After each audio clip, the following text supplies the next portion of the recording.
trying to build genetic sequences with 6 sets of base pairs instead of 3 That's or right. 4. I mean, you could certainly imagine a different kind of genetic code. And before the genetic code was established as a triplet code, no less than the great Francis Crick played around with alternative genetic codes. And indeed, he found one that looked much more intelligently designed than the one we actually have. But maybe it doesn't have to be a triplet code. Maybe you could have more than 4 bases, 4 letters of the alphabet. And these are all interesting questions which are at the moment unsolved. One of the things that hit me, and I'll go out on a limb, although not that much of a limb perhaps, during our meeting, as you pointed out, biology comes from chemistry. And we were discussing processes that are getting closer and closer to the origin of life. We had a geologist here from ASU talking about some remarkable fact that in extreme environments, as could have existed in the early Earth, right now it takes energy to build up complex biomolecules. And so it seems, how could you imagine building up something like RNA or its precursor? But in fact, under extreme conditions, you can show the reactions go the other way, that in fact it's endothermically favorable for large molecules to be built up. But when I started to see what people who were trying to develop alternative sequences were doing, it seemed to me more and more, I would be very surprised personally if in fact life could be any different than it is. I mean, you can imagine differences, but as you point out, life is historical. It had to come from chemistry, and therefore it had to come from energetics and entropy, and it was driven in a certain direction. And at this meeting, as listening to the chemists, I began to think that maybe the possibilities are restricted, and in fact, the reason life has the form it has is that if you designed it, you could create anything. If you allow it to happen naturally by chemical processes, it will always be driven in the same direction. It will always be driven to the same 4 base pairs. And so it'd be interesting to me, but I'd bet that if we discover life elsewhere, it's going to have exactly the same properties. Huh. I wouldn't bet on that. I would bet that it's going to have a genetics. The genetics will be digital. It won't. I don't know whether it has to be one-dimensional, like DNA and RNA are. I could imagine a 2-dimensional matrix as being a decodable information store. I don't think it could be 3-dimensional, because you can't read out from a 3-dimensional object so easily. Although we're doing that in physics, but yeah, eventually you could. Eventually you could, maybe. I don't know whether it would be multicellular, and one of the remarkable things about life as we know it is that we are made of trillions of cells, and every one of them has a complete set of all the genes in it. That's not obvious to me that life's got to have that. When you get to larger properties like eyes and ears and wings and things, that would depend on the physical conditions. Well, but it'll be interesting to see if we discover life elsewhere exactly that case. And I suspect, I would be surprised if we didn't find life elsewhere in the solar system, but the problem is it's probably our cousins, because we've learned you think it's contaminated? The planets have contaminated each other. By meteorites, because we know that there have been meteorites from Mars landing here. And we know that life can exist in extreme environments now, and certainly survive the 6-month trip. At least microbes could survive embedded in rock. So it would be the big surprise, as a friend of mine at Harvard who studies these things and is involved in Mars missions looking for life. The biggest surprise would not be to find life on Mars or extant life on Mars, but rather to find out that it wasn't our cousins. And so it'll be interesting to see what happens in that regard. Well, Paul Davies, of course, would like to find a completely alien form of life right here. Because if we could find 2 geneses, then it would indicate that life is not so rare. That would be just wonderful. It's sort of the principle of looking for your keys under the lamppost, because that's where the light is rather than... Well, exactly. Now, but this leads to a question which may allow us to segue into another area, which is, when we'll find out, I hope, whether life is unique, Einstein asked a question in the case of physics, which I suppose you could ask in the case of biology. He phrased it poorly, because did God have a choice? Yeah, he said, did God have a choice in the creation of the universe? And by that he didn't mean God. He meant, is there just one set of laws of physics, and if you twiddle one knob, will the whole thing fall apart? But I think it's an interesting question also in the case of biology, and we'll find out.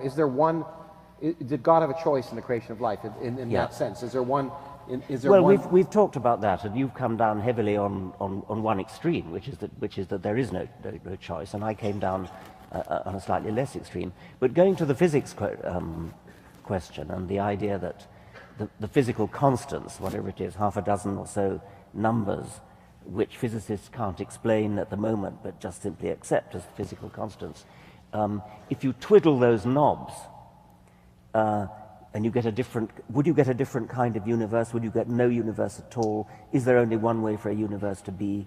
I mean, what's your view? Well, I think that is, in fact, I think the central question of physics, and sometimes the thing that drives me, and I suspect many of my colleagues who do particle physics or cosmology, the question is, I mean, I grew up, I became a scientist because I wanted to understand why the universe is the way it is, not why it should often be different. And therefore, the suspicion and the way science has worked for 400 years is that, since Newton at least, and Galileo probably before that, is that in fact, in order to understand what we see, there are unique sets of physical laws, and we would hope that we might ultimately understand the set of physical laws that explained everything, and that there would be a theory of everything. That was a hope, and it's still a hope in some sense. But in fact, it is looking more and more to many people, to many physicists, like that hope may be misplaced, that in fact the laws of physics may be an environmental accident, and physics would become, God forbid, an environmental science. Because,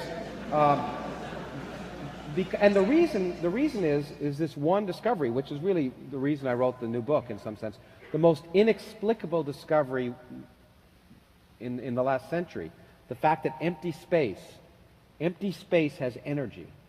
That if you take a region of space, get rid of all the particles and all the radiation, everything, that space weighs something.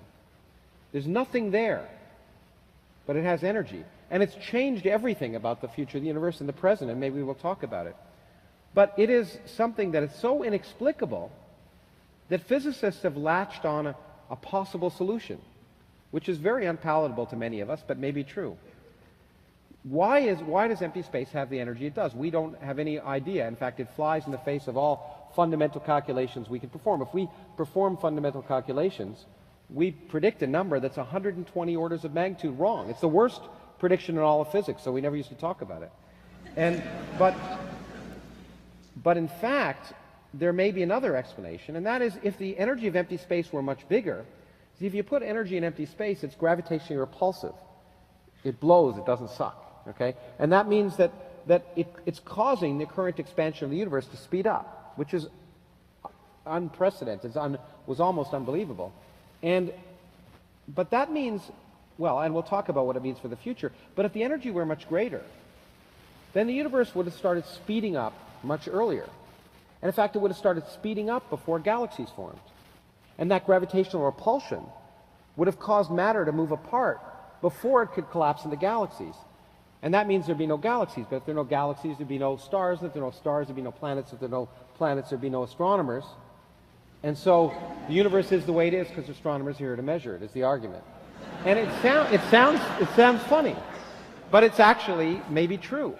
It's something called the anthropic principle. But if it's true, it means this fundamental constant in nature is an accident. And there may be many universes in which that number is different. But in those universes, there aren't people around or beings around, perhaps, to ask the question. So it addresses, in one of the fundamental aspects of the question of why is there something rather than nothing is, if there were nothing, we wouldn't be here to ask the question. I've always been very attracted by the anthropic principle. I think it's elegant and neat. I know physicists hate it. But I think you probably, in order to make it explanatory, give it explanatory power, you do need to postulate lots of universes, don't you? You need to postulate universes, but you need to postulate more than just that. First of all, the anthropic principle, one of the things, it's often been proposed in physics, always when there's something inexplicable.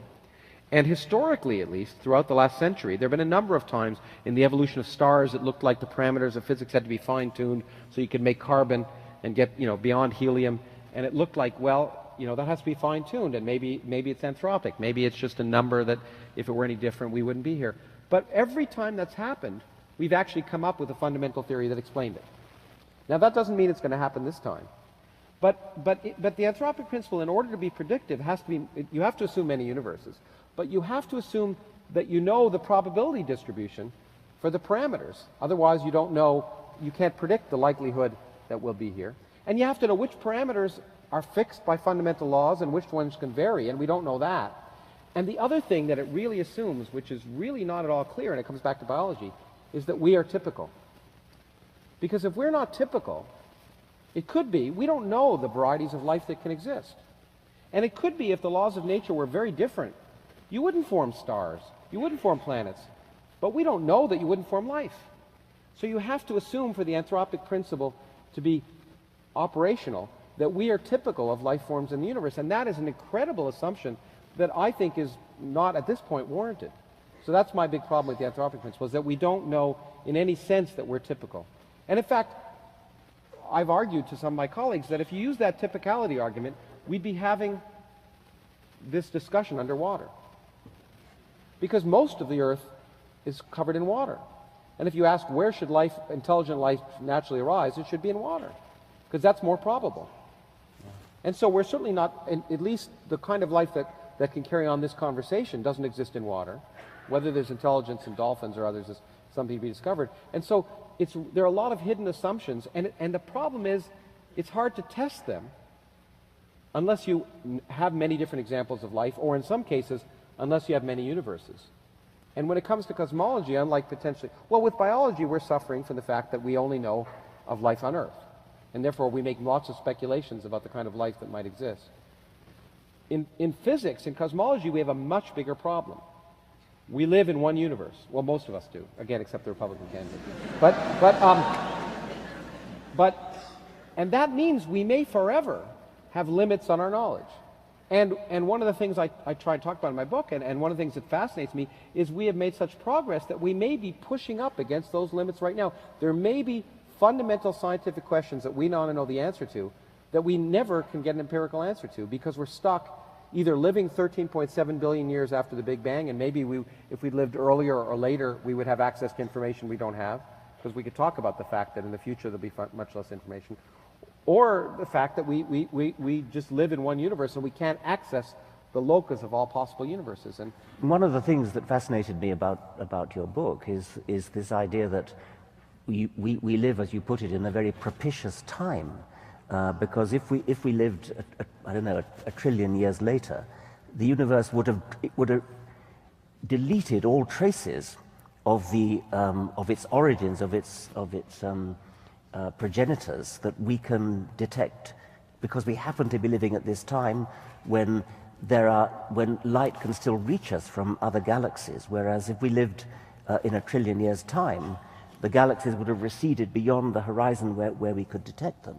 And we would have absolutely no evidence of any kind that there was more than one galaxy, for example. In fact, I find it very poetic. In fact, what you'd find in a trillion years in the future is that we'd go back to the picture we had merely 100 years ago. And that's one of the other reasons to write a book like this at this time, is that it is amazing. We're like the early map makers. It is amazing in a single human lifetime how much things have changed. It's hard to appreciate it. 85 years ago, 85 years ago, a single human lifetime easily, we knew of one galaxy in the universe. That was it. The conventional scientific wisdom was that our Milky Way was the entire universe. We now know there are 400 billion galaxies in the observable universe. 85 years ago, the universe was static and eternal as far as scientists were concerned. So their picture of the universe was that we lived in a single galaxy surrounded by an eternity of empty space, that had always been that way and always would be that way. And everything changed. Of course, we discovered the universe had a beginning, which had profound significance for science and for theology, as we may talk about.